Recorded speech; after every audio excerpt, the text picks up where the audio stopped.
Formation des médiateurs électoraux dans les projets d'appui aux réformes et aux élections du Mali, organisé par l'Association malienne pour le relèvement du taux de participation aux élections, AMRTP, et ses partenaires, se sont accordés pour mettre en place un mécanisme d'identification, de formation et de déploiement de 1200 médiateurs électoraux.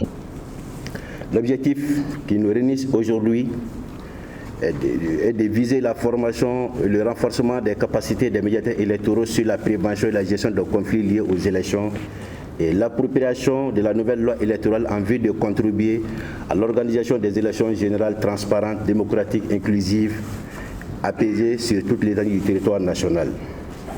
L'Association malienne pour le relèvement du taux de participation aux élections entend doublement contribuer au renforcement et la pérennisation des mécanismes déjà existants ainsi qu'à la consolidation de la démocratie et de la gouvernance participative dans notre pays. Ce n'est pas au PNUD ni aux partenaires techniques et financiers d'imposer quoi que ce soit dans l'organisation des médiations électorales. Au contraire, ils doivent être dirigés et suivis par des organisations locales qui connaissent mieux le contexte local et les besoins de la population.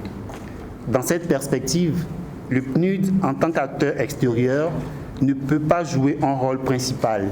Donc, une délégation est accordée à ces organisations comme celle de M. Bissiri. C'est pourquoi il faut rester modeste et communiquer clairement les différentes étapes des activités qui sont menées par les organisations.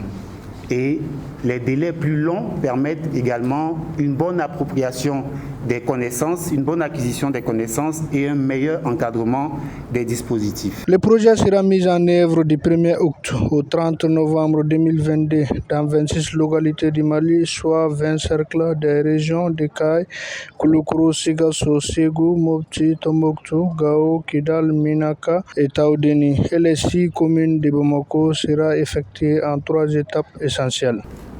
Malheureusement, ces dernières années au Mali, pour de diverses raisons structurelles, institutionnelles, juridiques et organisationnelles, force est de constater que nous avons assisté à la recrudescence de la violence politique et des conflits liés aux élections, malgré la croissance de la démocratie.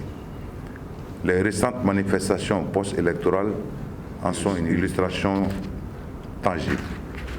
La situation actuelle de notre pays, caractérisée